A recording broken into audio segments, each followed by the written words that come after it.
Good morning friends. आज हम जैसे कि पिछले सेशन के बाद पिछले पार्ट में हमने बोला था रिलेटेड टू सेट्स बात करेंगे। तो ये रिलेटेड टू सेट्स वैसा टॉपिक है जिससे क्वेश्चन चाहे तो रेलवे का एनटीपीसी हो या ग्रुप डी हो या जूनियर इंजीनियर हो, कहने का मतलब है एसएससी हो, बैंकिंग हो, रेलवे हो, कोई भी ऐसा क्षेत्र नहीं है जहां पे इस टाइप से क्वेश्चन ना पूछा हो। ठीक है, मतलब इसके बिना एग्जामिनेशन का पेपर ही अधूरा है ना। अब समझ रहे हो कितना बड़ा बात बोल रहे हैं। मतलब अगर ये क्वेश्चन नहीं रहेगा तो एग्जामिनर खुश नहीं होगा, है ना। तो हम लोग रिलेटेड टू सेट्स के बारे में बात कर रहे हैं। अब होता क्या है, जैसे मान के चलिए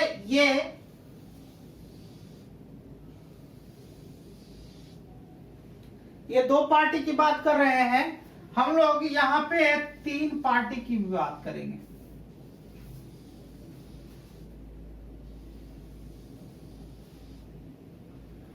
है ना, ये मत समझना कि हम लोग कॉमनवेल्थ में चले गए हैं, है ना। हम इस तरीके की बात करेंगे, ये दो टाइप के बात करेंगे और ये तीन टाइप के बारे में बात करेंगे। तो तीन टाइप के बारे में कैसा बात करेंगे, जैसे मान के चलिए ये ए है और ये बी है ना। अभी कोई प्रॉपर नहीं लिखे, सिर्फ एबीसीडी नामकरण किए हैं। अब मान के चलिए इसमें 1 2 3 4 5 6 7 8 9 और 10, है ना। तो ये 10 टाइप है।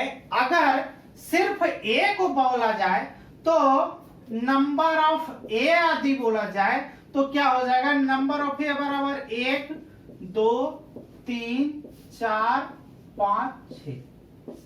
नंबर ऑफ ए मतलब जो ए में पूरा होगा वही क्या होगा, नंबर ए होगा। ठीक है, तो नंबर ऑफ ए मतलब 1 2 3 4 5 6 ये पूरा आ गया। अब यही चीज कहेंगे कि नंबर ऑफ बी मतलब ये पूरा आ जाएगा, यानी कि 5 6 7 8 9 10, 5 6 7 8 9 और 10। अब अगर जो नंबर ऑफ ए ये है, नंबर ऑफ बी है, अब कहा जाएगा number of A union B.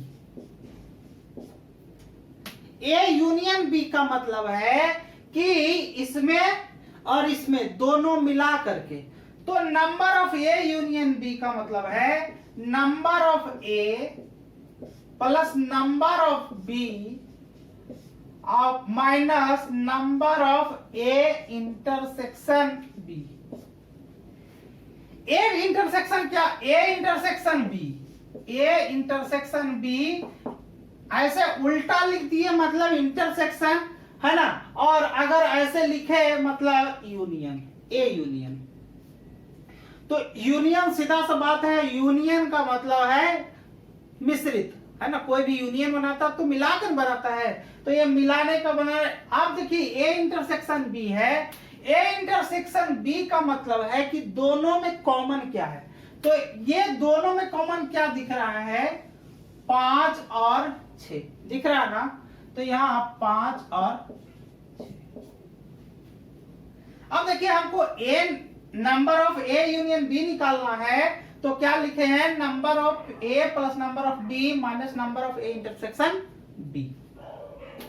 Number of a का वैल्यू कितना है, 6 तक है, यानी 1 2 3 4 5 6। और नंबर बी कितना है, 5 6 7 8 9, 5 6 7 8 9 10, है ना। और minus number of A intersection B, A intersection B का वैल्यू कितना है, 5 और 6, है ना। अब देखिए ये वैल्यू तो कहीं ना कहीं ए को डिस्पोज कर देगा, खत्म कर देगा। तो खत्म कर देगा तो number of A union B बराबर क्या बचेगा, 1 2 3 4 5 6 7 8 9 10। यही 10 गो नंबर आया कि नहीं आया, है ना, यही 10 नंबर आया। अब क्या करना है आपको, जो पढ़ना है मेन रूप से जो पढ़ना है, जिससे आपका क्वेश्चन आता है ना। जैसे आप एक चीज को ये बारीकी से समझिएगा, बिल्कुल बारीकी से समझना इसको, है ना, बिल्कुल बारीकी से समझना। इससे क्वेश्चन एक बनना ही बनना है, हर हाल में बनना है। और क्वेश्चन कैसे पूछता है वो हमको क्वेश्चन तो यहां बताएंगे ही, पहले इस चीज को समझ लो, है ना। मान ये ए है और ये बी है, यही बात की है ना, यही बात की है ना। ये जो है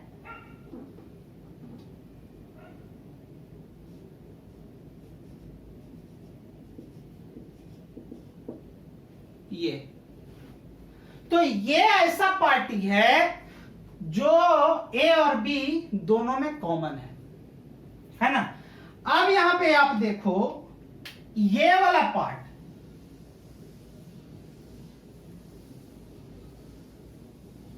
ये जो कहलाएगा, ये कहलाएगा ओनली ए।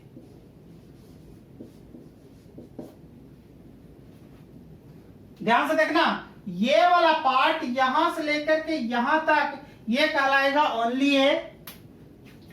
उसी तरह से ये वाला पार्ट,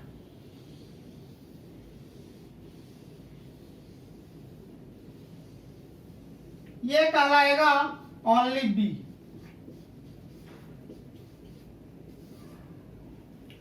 ठीक है, और ये वाला जो पार्ट कहलाएगा वो ए इंटरसेक्शन बी, मतलब ए में भी होगा और बी में भी होगा। तो हमें तो नहीं लगता है कि इससे ज्यादा बताने की जरूरत है, लेकिन एक पार्ट और बता ही देते हैं ताकि जो है आपको समझने में बहुत ही आसान हो। ऐसा ना लगे कि जो है एक चीज पढ़े और एक चीज हमें ना आया हो। ठीक है, जैसे हम बोले 3 पार्ट वाला, यहां पे 3 पार्ट हम बना लेते हैं इसको। ये है ए, ये है बी और ये है सी। ठीक है, ए बी सी। अब यहां पे देखिए ये वाला पार्ट जो है ये क्या हो गया, ओनली बी, है ना। ये वाला जो पार्ट देख रहे हो आप, ये हो गया ओनली ए, और ये वाला जो पार्ट देख रहे हो आप, ये ओनली सी। अब मान के चलिए कि कहा जाए, ये देखिए ये वाला,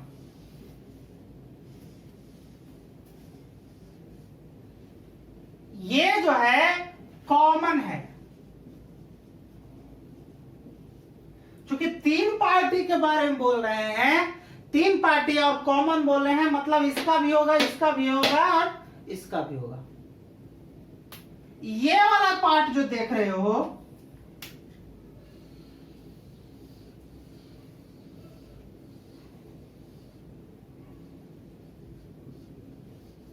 ओनली, ये देखिए इसमें और इसमें कनेक्ट है, और यानी कि ओनली बी एंड सी। उसी तरह से ये वाला होगा, ये क्या हो जाएगा, ओनली ए और सी में कन्वर्ट है तो ए एंड सी। और उसी तरह से ये वाला देखोगे तो ये हो जाएगा ओनली ए एंड बी। तो इस चीज को हमेशा ध्यान में रखना, इसी पे क्वेश्चन बनता है ना, क्वेश्चन इसी पे बनता है। कैसे क्वेश्चन बनता है तो हम क्वेश्चन के माध्यम से समझते हैं। देखिए अगला क्वेश्चन क्या है, क्वेश्चन पूछा है कि गणित और विज्ञान की परीक्षा में क्रमशः 60% और 48% विद्यार्थी उत्तीर्ण हुए, जबकि दोनों विषयों में 36% विद्यार्थी उत्तीर्ण हुए। तो कहा है कि दोनों विषयों में कुल कितने प्रतिशत विद्यार्थी, दोनों विषयों में या तो मैथ में या तो गणित में या तो दोनों का मतलब वही हो गया। और सिर्फ दोनों रहता है ना, तो मैथ और गणित को ही मान लेते। तो यहां देखिए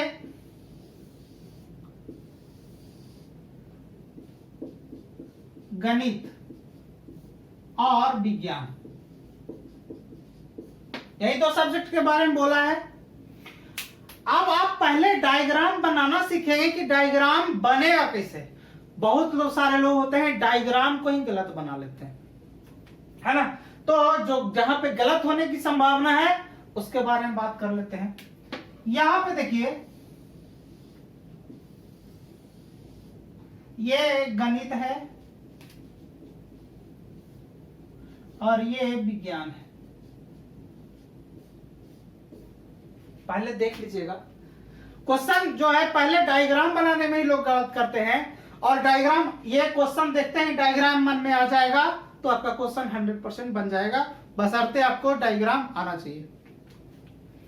यहां पे क्या हम बोले, दो तरीके से बन सकता है। कैसे करा कि गणित और विज्ञान की परीक्षा में क्रमशः 60% और 48%, इसमें कितना 60% और इसमें 48% विद्यार्थी क्या होते हैं, उत्तीर्ण होते हैं, जबकि दोनों विषयों में 36% तो उत्तीर्ण होता है।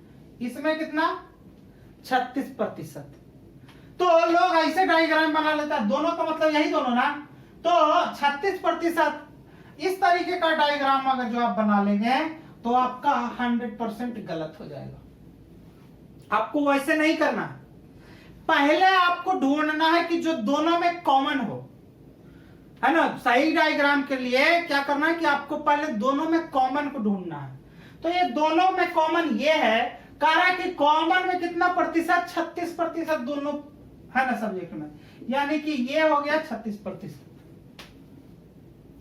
अब क्या कर रहा है कि विज्ञान, गणित और विज्ञान, मतलब ये गणित है, गणित में ओवरऑल कितना प्रतिशत चाहिए, 60%। तो ये वाला तो पूरा गणित होता है ना, तो ये पूरा हमको चाहिए 60, लेकिन ये यहां से यहां तक हो गया 36, तो बचेगा ये कितना हो जाएगा, 24 हो जाएगा। देखो 24 36 मिला के 60 हुआ कि नहीं, तो ये 60 हो गया। कह रहा है कि 48% विज्ञान में पास हुआ, तो ये ओवरऑल 48 है, तो ये यहां से यहां तक ये 36 हो चुका है और ये पूरा 48 है। इसका मतलब ये कितना हो जाएगा, 12 हो जाएगा, है ना। अब जो है उत्तीर्ण विद्यार्थी, उत्तीर्ण विद्यार्थियों का प्रतिशत, है ना। चूंकि परसेंटेज पूछा है तो उत्तीर्ण वाला की पूछा, कभी कभी अनुत्तीर्ण वाला को भी पूछ सकता है और कभी कभी संख्या भी दे सकता है। तो उत्तीर्ण वाला विद्यार्थी का प्रतिशत कितना हो जाएगा, ये देखिए, इसको भी, इसको और इसको आपस में क्या कर देंगे, जोड़ देंगे, तो कितना हो जाएगा 24 + 36 और प्लस कितना 12, है ना। ये हो जाएगा 24 36 60, हमारा कितना 72% ऐसे व्यक्ति होंगे जो, है ना, दोनों विषयों में पास होंगे, है ना। दोनों विषय मतलब गणित में या तो विज्ञान में या तो दोनों में, ठीक है। तो इस टाइप का अगर जो पूछ दिया कि अनुत्तीर्ण, तो चूंकि हम परसेंटेज में निकाल रहे हैं, तो कोई भी स्कूल में, कोई भी रूम में अगर आदमी 100 में 72 वो पास होता है तो 28 को फेल होगा, तो अनुत्तीर्ण निकाल देंगे, 100 - 72 बराबर कितना 28। तो इसी टाइप के क्वेश्चन पूछता है। अब देखिए ये तो परसेंटेज में था, तो यहाँ सीधे सीधे निकाल दिए। अगला जो क्वेश्चन हम लाएंगे, जो पूछा है क्वेश्चन एसएससी, तो उसमें हम बात करेंगे कि जो है नंबर से हिसाब से बात किया है, तो हम क्वेश्चन के माध्यम से समझते हैं। अगला क्वेश्चन क्या है, कह रहा कि गणित और विज्ञान की परीक्षा में क्रमशः 54% और 58% विद्यार्थी उत्तीर्ण हुआ, जबकि दोनों विषयों में कितना प्रतिशत, 44%। तो पहले आप डायग्राम बनाओगे, बिना डायग्राम का बनाओगे क्वेश्चन आपका गलत हो जाएगा। तो ये है मैथ और ये है साइंस, आप शॉर्ट फॉर्म में लिख सकते हो मैथ और साइंस। कह रहा कि हम क्या बोले थे कि जब भी इस टाइप का क्वेश्चन रहे तो पहले कॉमन वाला ढूंढना। तो कह रहा है कि दोनों विषयों में कितना विद्यार्थी 44%, तो इसमें है 44%। क्वेश्चन पढ़ते हैं। कह रहा है कि गणित और विज्ञान की परीक्षा में क्रमशः 54% विद्यार्थी 54% एवं 58% विद्यार्थी उत्तीर्ण हुआ है, जबकि दोनों विषयों में 44% विद्यार्थी उत्तीर्ण होता है। दोनों में 44% है ना। अब यहाँ पे क्या करना है, अब मैथ का निकालना है। तो ये ओवरऑल कितना है, ओवरऑल 54 है, 54 में ये 44 है, तो ये कितना हो जाएगा 10 हो जाएगा। ठीक उसी प्रकार ये जो है साइंस कितना है 58 है, ये पूरा कितना है 58 है, जिसमें यहां से यहां तक 44 निकल चुका है। इसका मतलब इसमें कितना हो जाएगा 14 हुआ, यानी 58 माइनस 44। अभी ओनली एम हो गया, ओनली एस हो गया, और S and M and S दोनों मिलाकर कितना हो गया 44, है ना। तो ये क्या कह रहा है कि यदि परीक्षा में 408 विद्यार्थी उत्तीर्ण हुए, यहां देखिए परसेंटेज में दे रखा है और आपका यहां दे रखा है विद्यार्थी में, तो पूछा है कि ओवरऑल विद्यार्थी के परसेंट है। पहले आप निकालेंगे उत्तीर्ण विद्यार्थी,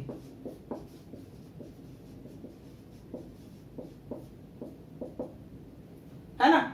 तो उत्तीर्ण विद्यार्थी का प्रतिशत, क्योंकि प्रतिशत में बात कर रहे हैं, तो उत्तीर्ण विद्यार्थी का प्रतिशत है ना, पहले खाली एम वाला, फिर दोनों मिला करके वाला, और फिर एस वाला, मतलब मैथ वाला, साइंस वाला, और दोनों मिला करके, यानी कि 10% प्लस 14% और प्लस कितना 44%।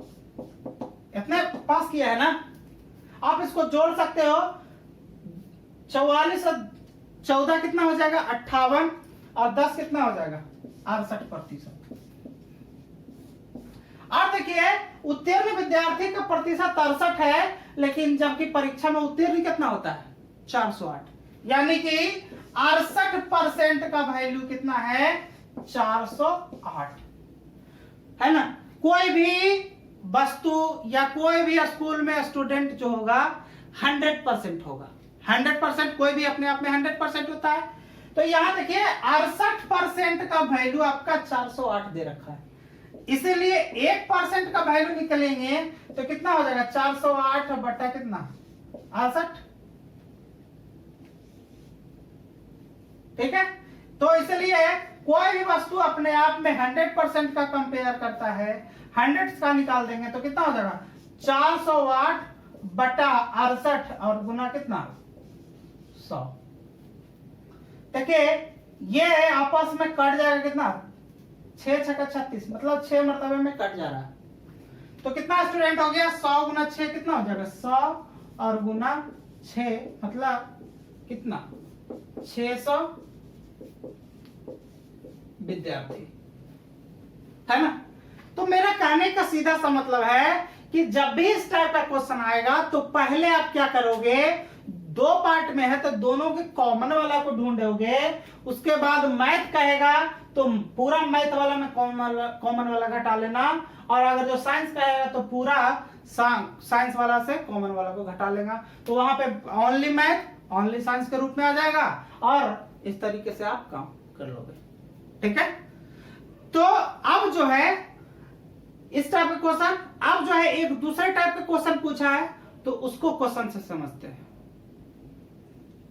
अगला देखिए क्वेश्चन क्या पूछा है, कह रहा है कि किसी समूह में 200 सदस्य हैं, जिसमें 48% ए प्रकार का प्रोग्राम पसंद करता है, जबकि 58% सदस्य बी प्रकार का प्रोग्राम पसंद करता है। और कह रहा है कि यदि 32% लोग दोनों प्रकार का, मतलब 2 तरह का बात बोल रहा है, 2 पार्टी है, एगो ए प्रकार का पसंद करता है, एगो बी प्रकार का पसंद करता है। कह रहा है कि ए प्रकार का जो पसंद करता है 48% है, और बी प्रकार का पसंद जो करता है 58% है। लेकिन कहता है कि यदि 32% लोग दोनों प्रकार का प्रोग्राम पसंद करते हैं, 32% दोनों, यानी कि ये वाला वैल्यू कितना 32%। अब देखिए ए जो है 48%, ये जो ओवरऑल है ये है 48% है, तो ये कितना हो जाएगा 16% हो जाएगा। क्यों कि 48 माइनस 32 बराबर 16, तो ये सिर्फ ये की बात करें तो ये 16, ये 32। कह रहा है कि बी प्रकार का क्वेश्चन जो है 58% लोग करते हैं, मतलब ये बाहर में 58 लिखे हैं, इसका मतलब बाहर में लिखे हैं, बाहर वाला का कोई वैल्यू नहीं होता, जो अंदर में काट पीट के आएगा उसी का वैल्यू होता है मेन। अब ये ओवरऑल 58 है, इसमें 32 निकाल गया तो कितना हो जाएगा 26%। ठीक है, कह कि दोनों प्रकार का प्रोग्राम पसंद करता है, तो बताएं कि केवल एक प्रकार का प्रोग्राम, तो केवल एक प्रकार का यही ना करता है, एगो ई करता है एगो ई करता है, यही ना। तो केवल क्या पूछा, केवल एक प्रकार का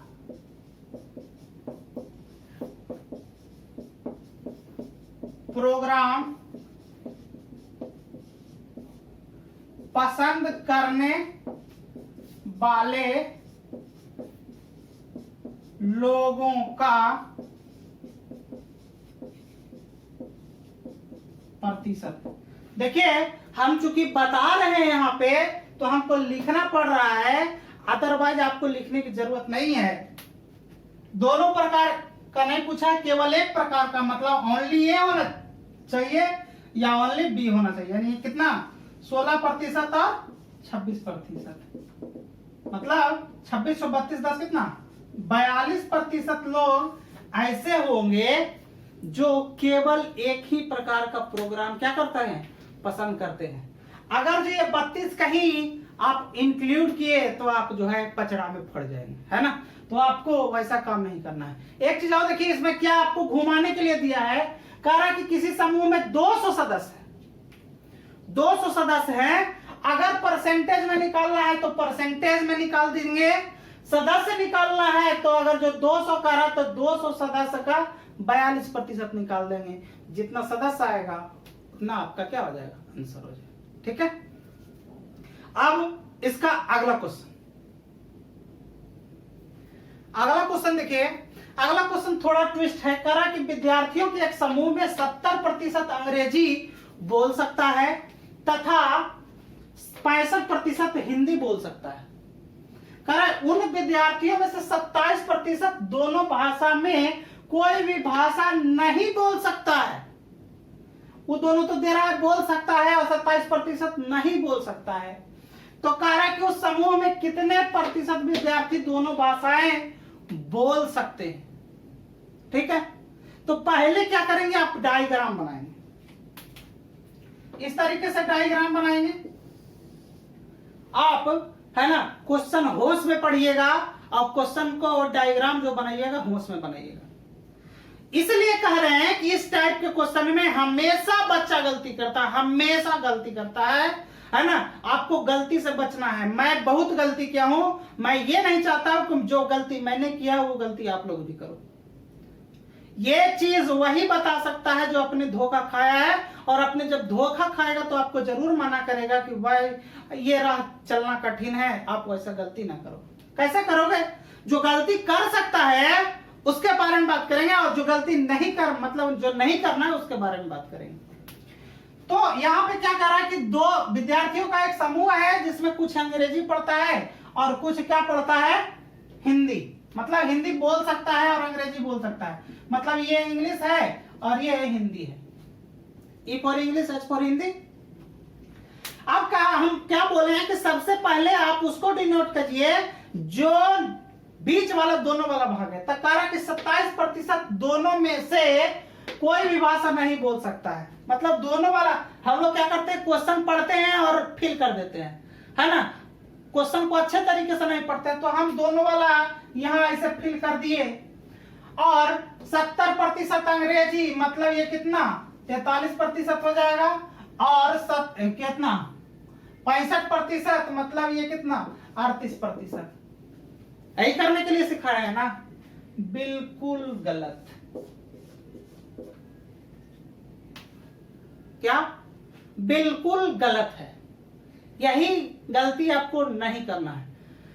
डायग्राम को पहले ये देखना है ना। सेम कास्ट का काम सेम कास्ट से ओवरलैपिंग, है ना। मतलब अगर जो ये ब्लू कलर का पेन है तो इसमें इंक भी ब्लू कलर का ही जाएगा, ना कि ब्लैक वाला डाल देंगे। अगर जो ब्लू वाला है ब्लैक वाला डाल देंगे तो वो जो है दूसरा कलर देने लगेगा, ना ब्लू देगा ना ब्लैक देगा। ठीक है, तो अब क्या करते हैं कि जो सही डायग्राम है उसको फिर बना लेते हैं। ये देखिए, ये इंग्लिश वाला है और ये हिंदी वाला। क्या कर रहा है, अब ध्यान रखिएगा कि अगर जो बीच वाला है कोई भी क्वेश्चन कभी भी कन्वर्टेड होगा तो जो दोनों का कॉमन होगा उसी से क्वेश्चन कन्वर्ट होता है। तो 27% दोनों में से कोई भी भाषा नहीं बोल सकता है। ये नहीं वाला है तो समझ के रखिए कि नहीं वाला ही सेंस में आएगा। क्यों? आप देखिए, ये 27% नहीं बोलने वाला है, दोनों में से कोई भाषा नहीं, तो कॉमनली 27%। आप यहां देखिए, ये कह रहा है कि 70% अंग्रेजी बोल सकता है। अरे भैया, 70% अंग्रेजी बोल सकता है ना, हमको काम क्या करना है, नहीं वाला में करना है। तो 70% बोल सकता है, यानी कि 30% नहीं बोलेगा, तो 30 इधर रखेंगे।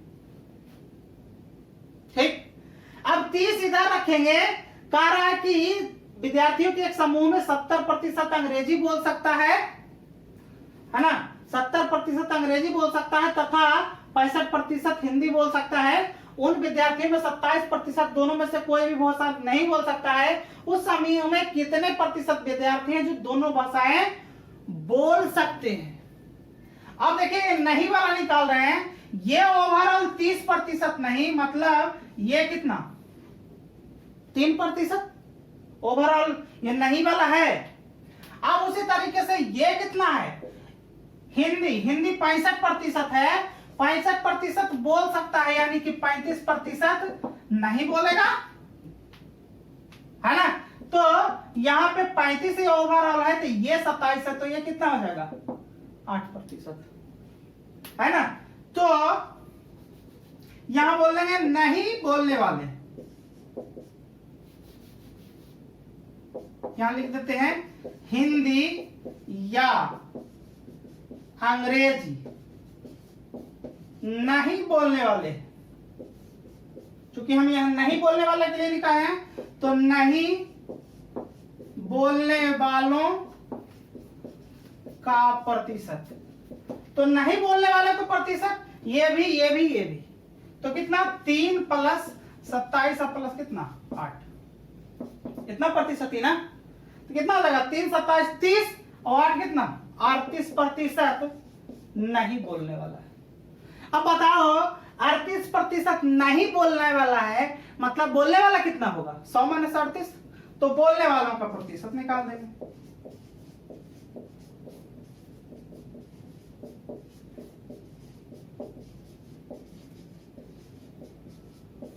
बराबर कितना, 100 और माइनस कितना, 38, ये कितना हो जाएगा, 62%। मतलब कहने का मतलब है 62% ऐसे लोग होंगे जो हिंदी या अंग्रेजी बोल सकते हैं, है ना, हिंदी अंग्रेजी या दोनों भाषा बोल सकते हैं। ठीक है, तो इसी टाइप का क्वेश्चन एग्जाम में पूछता है। ध्यान रहे, एनटीपीसी हो, एनटीपीसी में एनटीपीसी हो या ग्रुप डी हो, रेलवे का एसएससी हो या फिर रेलवे का जेई का एग्जाम हो, किसी भी चीज का एग्जाम हो, एक क्वेश्चन इस पैटर्न से जरूरी है और इस टाइप का क्वेश्चन रीजनिंग में भी पूछा है ना। तो यहाँ पे आज क्वेश्चन हम कम बताए हैं, है ना, इसके अगले भाग में और भी क्वेश्चन हम बताएंगे। ठीक है, एक बात हमेशा ध्यान में रखना, हम जो है ज्यादा लंबा वीडियो बनाने के चक्कर में नहीं रहते हैं, क्योंकि ज्यादा बड़ा वीडियो बना देंगे आपको भी पढ़ने में दिक्कत होगा, हमको भी बताने में थोड़ा सा दिक्कत होगा, है ना। तो ऐसा करते हैं, आज के लिए इतना ही रहने देते हैं, अगले वीडियो में पूरा भाग देखते हैं। आज के लिए इतना ही, धन्यवाद।